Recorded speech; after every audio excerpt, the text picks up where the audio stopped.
Hi everyone. Can you guys hear me? Let me know if you can hear me.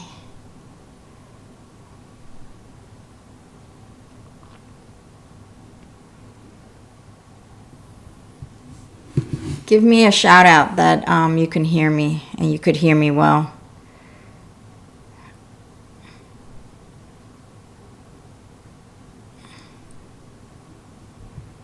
So this way I know that you're there. Okay.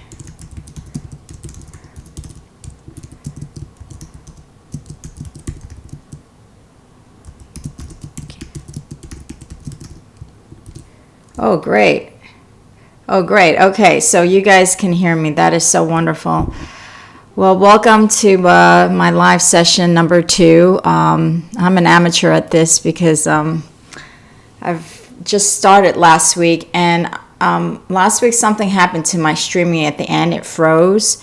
So for some reason, YouTube couldn't upload the video. So you can't even watch it later, or for those people who were not involved in live streaming, couldn't have access to it later. So today I'm hoping that the streaming will not freeze.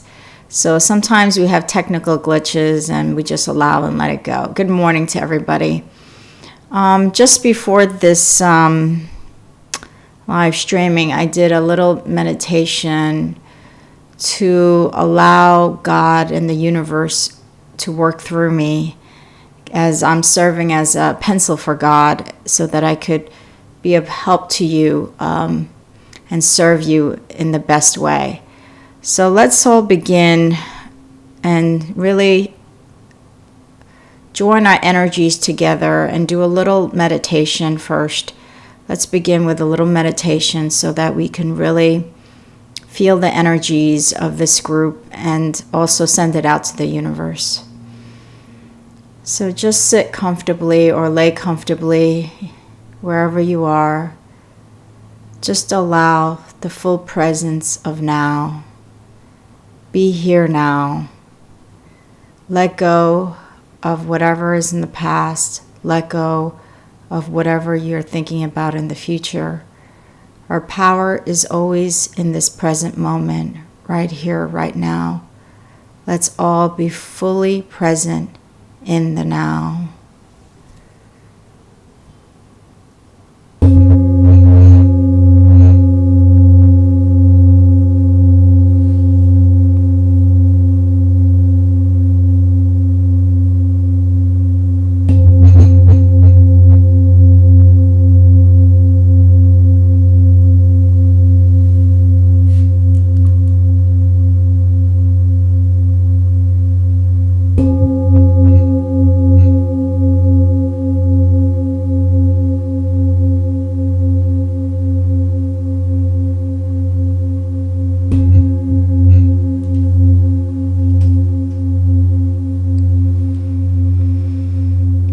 So make sure you're breathing in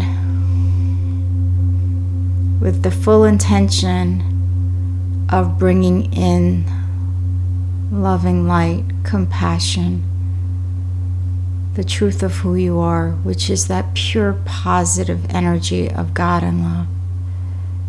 And as you breathe out, let go of any thoughts, beliefs, energetic, negative vibrational frequencies that do not serve you. Breathe in your truth. Breathe out who you think you really are. Breathe in. Breathe out. Breathe in this present moment and breathe out anything about the past or the future. Breathe in the power of now and breathe out any thoughts of the past or worries of the future. Our power is in the now.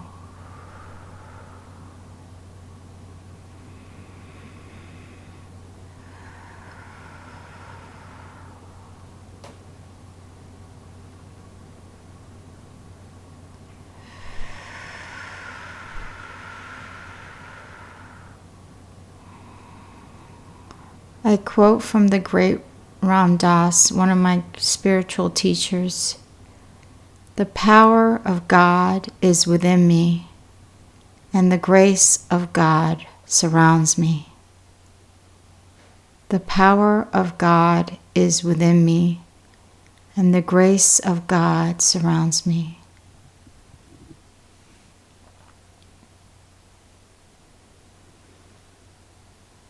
Okay, so I welcome your questions now. Wanted to do that little meditation to really center ourselves in this power of now. And while you're formulating your questions, and if you don't have any questions, something occurred to me this morning about the topic of being like this advocate for good in the world. If you have a question, just write it and I'll answer it. But in the meantime, I want to talk about this. We have so many advocates around the world that champion causes, whether it's a cause for the environment, whether it's cause for peace, whether it's cause for sexual assault, whatever the cause is. We have a lot of champions around the world, always trying to further the policies, the social norms, the culture. We're trying to shift the policies and the culture around these issues of the world. And, the great Gandhi said, be the change that you wish to see in the world. Be the change that you wish to see in the world. And it's so true, because we can never have peace in our environment, or we can never make change in society without the peace that already exists within us. So if we're like an advocate for the environment, we can't have and we cannot be effective in making a change in the environment if we are not already peaceful inside. Because the energy does not connect. It does not connect. So, or I see people who are also vegans and vegetarians, and I think being a vegan vegetarian is wonderful. I mean, I eat primarily a vegan diet myself.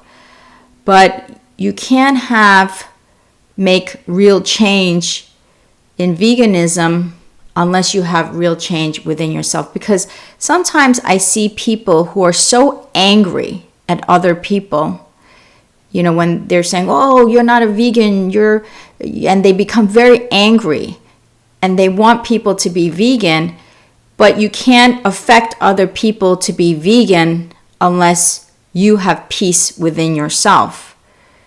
Or, some people that get angry about the environment, they get really angry.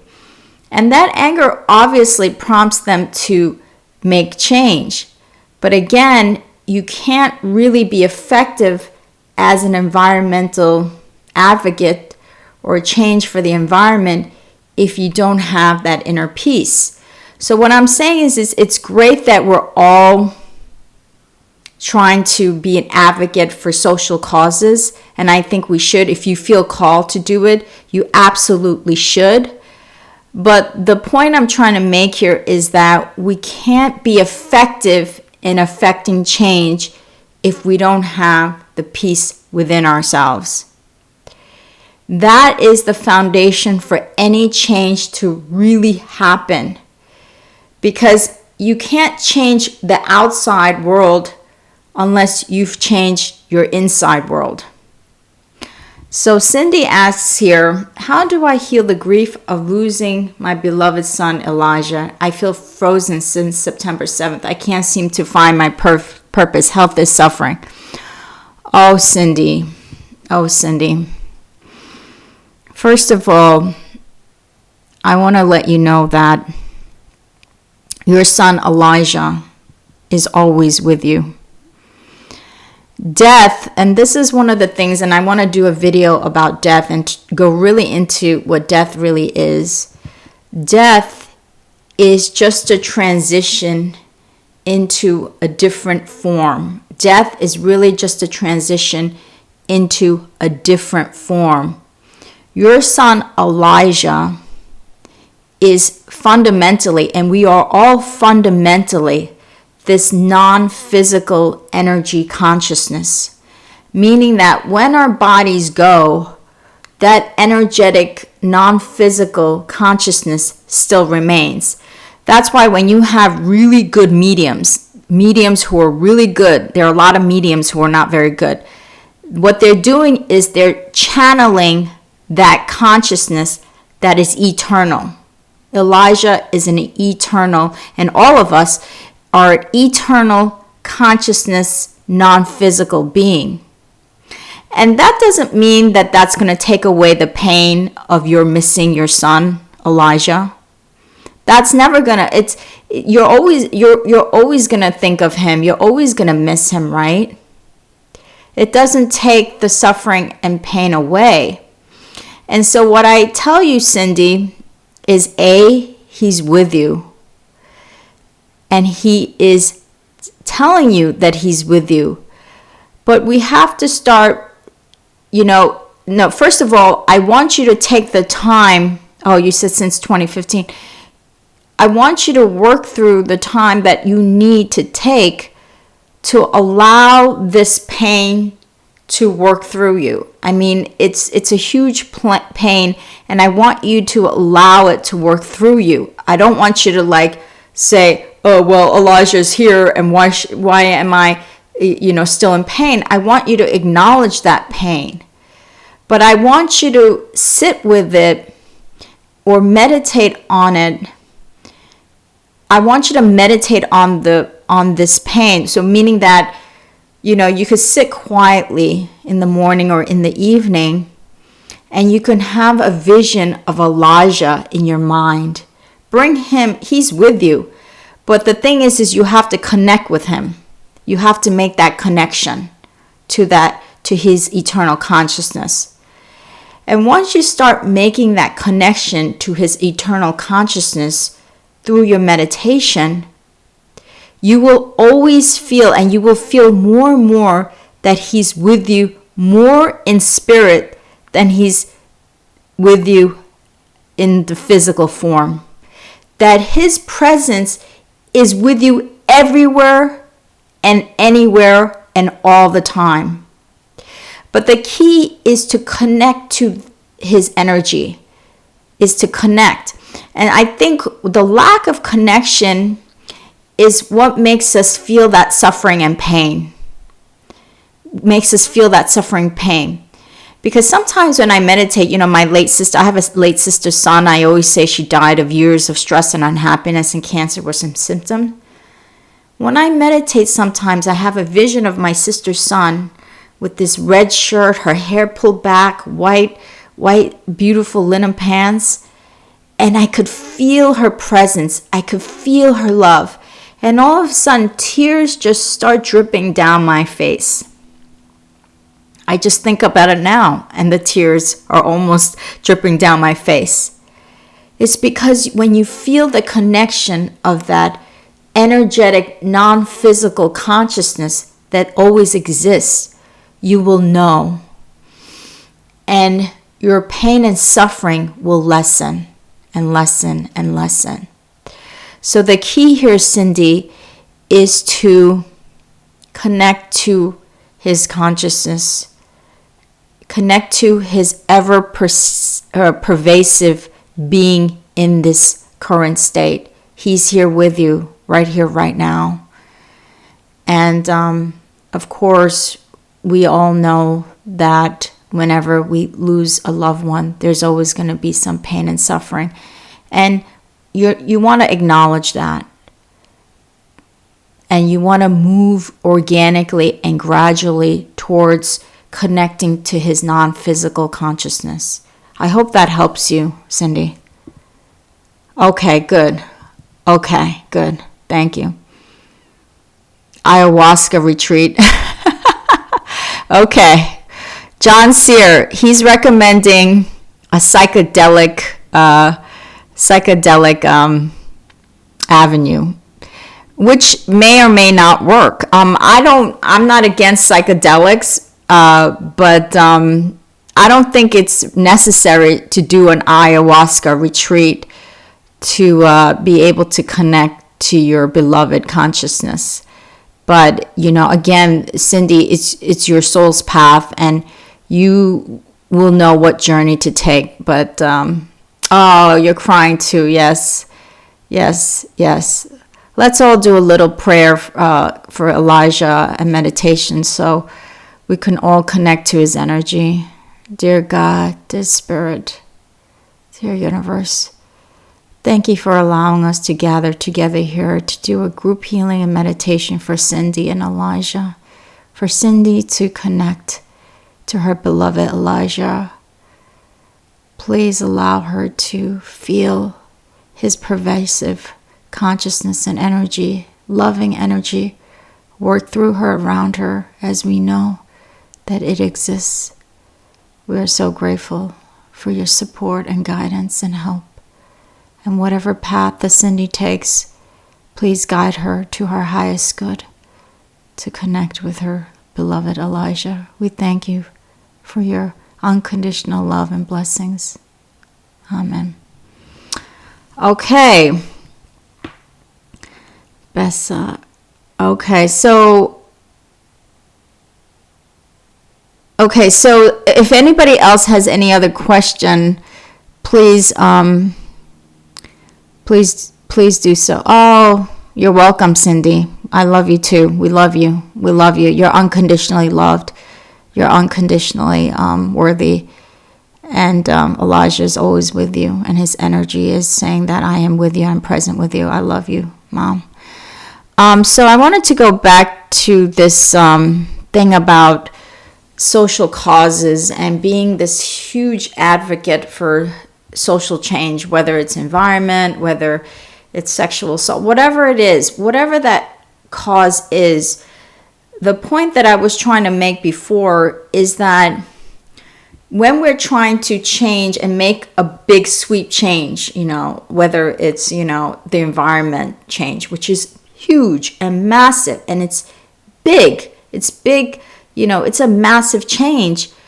What I'm saying is we cannot be effective as a change maker in that issue, in that cause, unless we have the peace and serenity and change within here.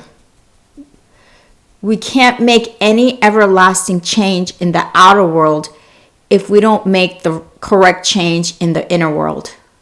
It doesn't work. So if you're like champion environmental issues and you've got a lot of chaos, you've got a lot of turmoil within you, you're not going to be an effective change maker of the environment.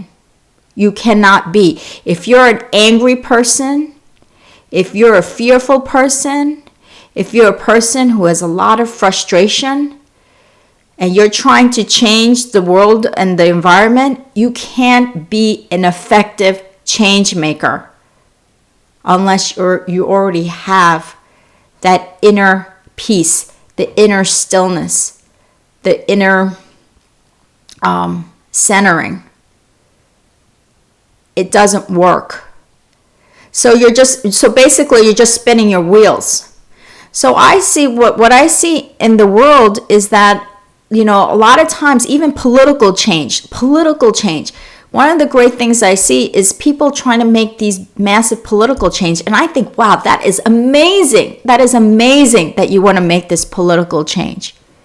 But have you changed on the inside in order to be effective, to be a great political change maker? Do you have the inner stillness? Do you have the inner peace? Do you have the inner centering? Do you have that inner calmness and clarity to be an effective political change maker? And that is one of the things that why I think our politics doesn't change very much, because often a lot of us are not changed within. We don't have the stillness, the clarity, the peace within ourselves to be effective out in the world. Okay, Faraz Ferry says, I need to reconnect and repair my relationship. Advise me. Okay, Faraz. So this actually really ties into what I've just been saying. That you can't have an outer world change in your relationships unless you have changed on the inside. Unless you can feel that unconditional love on the inside, that serenity, that centering, that calmness, the stillness, your relationships will suffer because everything is interconnected. All of our energy is interconnected and it's one. So if you want to change your relationships with the people on the outside, you have to first have a great relationship with yourself. That's the foundation. Do you have a great relationship with yourself? That's the question to ask. And then once you have that, those relationships will organically fall into place. So you can't have any relationship outside of yourself that's healthy unless you have a healthy relationship in here. Do you love yourself? Do you feel worthy? Do you feel unconditionally loved? Can you have love without people around you? Can you have love within here in your heart without somebody else giving you love outside of you? Because once you have that unconditional love for yourself, that self-worthiness for yourself, once you have this love that is independent of anyone outside of you, then those loving relationships outside of you will organically come. It will happen. So the key here is not to look at the other person and expect them to change, because that's not your job. Your job is to find love in here, and then the love will come organically and naturally. So does this answer your question, Farouz? No, Farouz, you don't need to, what I should do, make my relationship with myself improve. Yes, Farouz, exactly. Exactly. Do the inner work. Love yourself unconditionally. Say, I am worthy. I am the perfect image of God. So I am unconditionally loved, unconditionally worthy, unconditionally adorable. Have that self-love. Have a healthy relationship with yourself, and then the other relationships will come. I do not want my partner to change. Okay, that's good. That is a good thing. Because as you make the change within yourself, people will either A, show up differently when they're in your presence, or B, they will organically disappear. So those are two things that will happen. Jade, good point. We can't expect a change. We have to change. That's right. The work is never about the other person. It's never about the other person. I want my partner to get back to me. Okay, Farouz. One of my great mantras is, and affirmations that I say a lot, is the more I let go, the more I receive. The more I let go, the more I receive. So your desire for you, we understand that you have this great desire for this partner to come back into your life. But the only possibility of that partner coming back into your life is if you already feel this unconditional worthiness that I am happy being by myself. I am happy being single. I don't need somebody else outside of me to make me happy. Once you have that self-happiness within here, the right person will show up, whether it's the partner from your past, whether it's another partner will show up. Somebody that is right for you will show up. Your job is not to worry about whether that person is going to come into your life or not. Your job is to have that unconditional peace, whether that person is in your life or not. And if that person matches you energetically, then the person will organically return to your life. So your job is not to worry about whether what that person is or is not going to do. That's not your job. Your job is to have unconditional satisfaction with your state of relationship that you're alone. Yes, it's one of my favorite. The more I let go, the more I receive. The more I let go, the more I receive. Russell Hussain said that. That's right. Laura makes a very good point. Very good point. You may have reached a new level of awareness your previous partner cannot match right now. Exactly. Exactly. Very, very well said. Because what happens is everything is based on energetic vibrational frequency, right? This entire universe is governed by these conscious vibrational frequency. So as you're raising, let's say, you become more aware of yourself, you become more conscious of who you are, you become more satisfied with your state of being, your present state of being. What's happening is you're raising your vibrational frequency. And so that partner in the past may still be down here. She may still be down here. And so then you become passing ships. But now you're going to be meeting the people up here, better people, the people who have the higher vibrational frequency, right? So she may just be a passing ship, or maybe she's also raised her vibrational frequency and therefore she'll return. So as you do the work here, that's where you're going to see where the people who are going to come into your experience. And if you raise your vibrational frequency and she's still down here, then she's not the right partner for you. You'll meet the people up here. So I hope that this has really helped you for us. We are like two souls.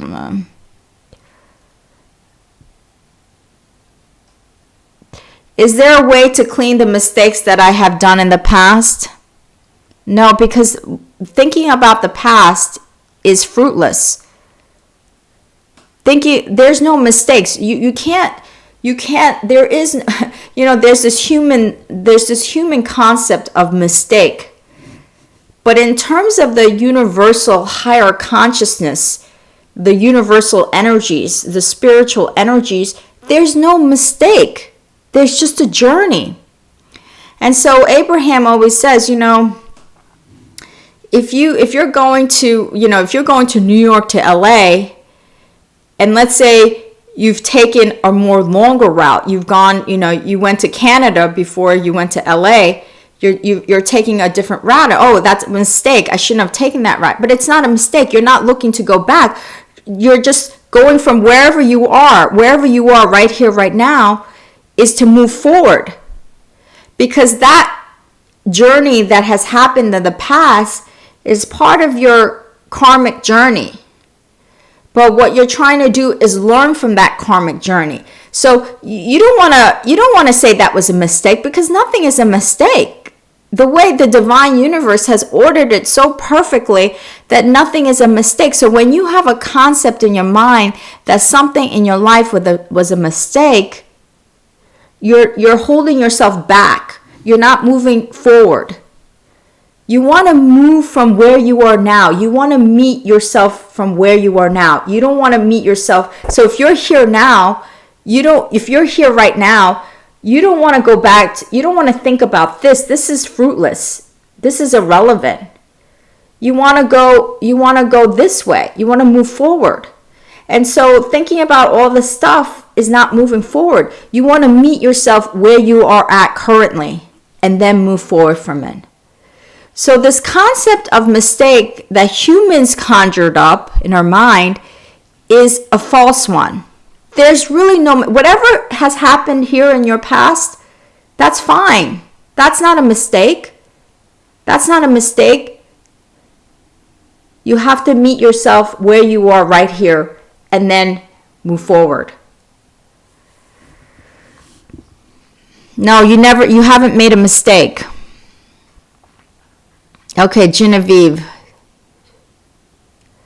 Do I have to have patience for my partner to be in my level? No, you don't have to have patience for other people. You have to have patience for yourself. You have to have patience for yourself in order to have patience for other people. See, again, we keep looking on the outside. We keep looking at our fiancé, our other people. No, that's a mistake. Well, I shouldn't say a mistake. That's a false way of it's just thoughts, concepts that we've conjured up in our mind, in our thoughts, in our ego. But it's not. Nothing is a mistake, and we don't have to have anything for anybody else. We don't have to have patience. We don't have to have love even for somebody else. We don't have to have compassion for somebody else. We have to have compassion for ourselves. We have to have patience for ourselves. We have to have love for ourselves. And then once we have that for ourselves, then organically and naturally, the love for others will come. The patience for others will come. The passion for others will come. But we keep going backwards. We're trying to go from Z to A. We want to go from A to Z. Whenever you say, I have patience, do I have to have patience for others? We're going from Z to A. We want to go A to B. What's A to B? A is I have patience for myself. And then B will come, that I have patience for others. So when we lack patience for others, it's really because we're lacking patience for ourselves. So humans often are trying to do it backwards. They're trying to do everything backwards. We've got to do it the right way, which is A to B. Have patience for yourself is A, and then B, you will have patience for others. So don't worry about having patience for others. Have patience for yourself first. Genevieve, yes, that is my problem right now. My husband is very negative. He will either match me as I move forward on my journey, or yes, Genevieve, that is absolutely right. It's not your job, like you said, and from here I can see it's not your job to change him, because he has a journey. He has a soul's path that will unfold. And it's not our job to make somebody change or try to get somebody to change. We're wasting a lot of energy and time when we try to change others, because either they'll match us where we are or they will disappear. Those are the two things that will happen. They will either match us where we are, or they will organically and naturally disappear. So I think the running theme over here is, when I talked about, as we talk about these personal issues with Genevieve, Feroz, everyone that's asking me personal questions, it really is the same theme. The theme is that we have to live consciously within our hearts, within the inner energetic being that God has beautifully given us, in order to make any change in our outer experience, whether it's our relationships, whether it's our career, whether it's our jobs, whether it's making a social change in the world. You're welcome, Farouz. Whether we're making any social change. So I want to say, I really want to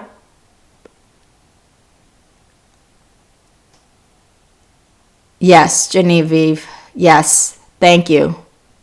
Genevieve says, I was trying to make him change, meaning her husband, I was trying to make him change in the beginning of a year or more ago, but after listening to you and Abraham, who is one of my favorites, I have learned a great deal. Abraham Hicks has a great positive affirmation mantra that I use a lot. Things are always working out for me. Things are always working out for me. I love Abraham. I love Abraham, and has taught me a lot as well.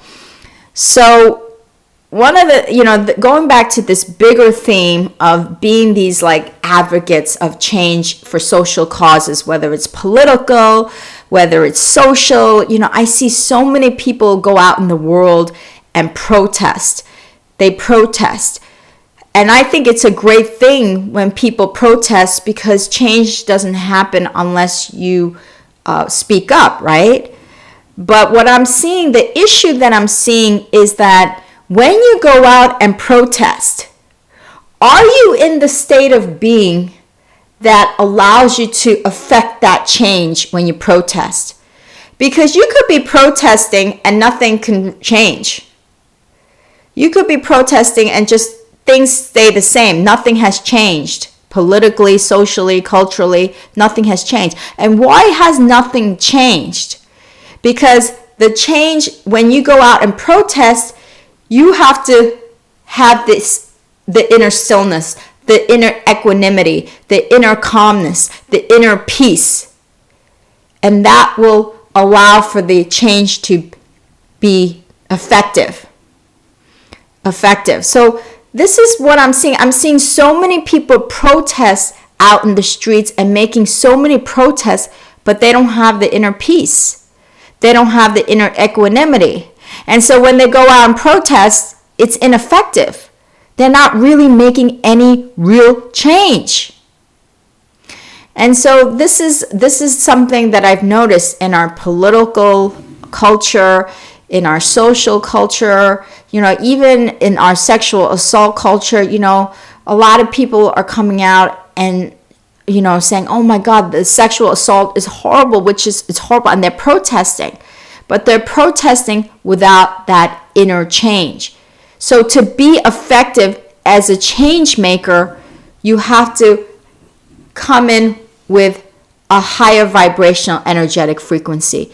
You can't have turmoil on the inside. You can't have discord on the inside.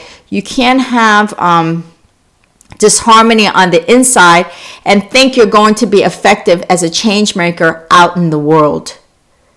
So if you look at the great change makers out in the world, they had such equanimity, like, for instance, Martin Luther King. Great change maker, but he was effective because he had such equanimity in his heart. He says, we have to love our enemies. Gandhi, great change maker.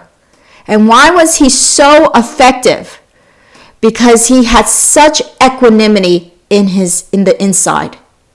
So if you look at really powerful change makers, it's because they had the stillness inside. They didn't have that anger. They didn't have the frustration. They didn't have the turmoil. Yes, Gandhi says, we be the change you wish to see in the world. As Jade Starr says, we need to be the change we want to see. Absolutely. Otherwise, you're not going to be effective in making that change. And that's the key here, is when we go out in the world, we want to be effective. The streams are... Okay, they're saying that...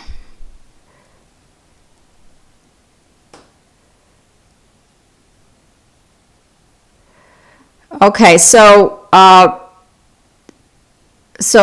don't know how well you guys can hear me or see me, because YouTube is telling me that I should go to a different bit rate, but I think I'm just going to continue. So does anybody have any other question about anything that I can answer or help with? Or maybe I'm not receiving your messages because the bit rate isn't right? Okay, let me see here. Okay, so what we're going to do is we're going to close this out because I think I'm having some technical issues. And I want to do a little closing meditation so that we could move through the day with flow. So thank you, God. Thank you, universe. Thank you, spirit guides, for allowing this group to come to heal our lives, the people around us, and our planet. We are grateful for this opportunity to join our energies together to heal us collectively as we are one with you and you are one with us. So we are so grateful for this time.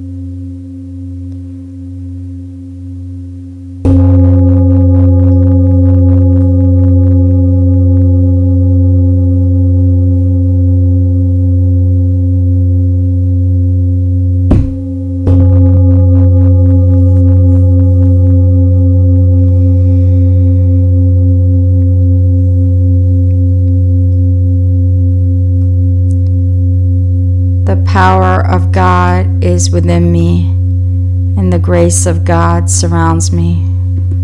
Thank you. Namaste. Thank you, everybody, for joining me, and I look forward to our live streaming next week.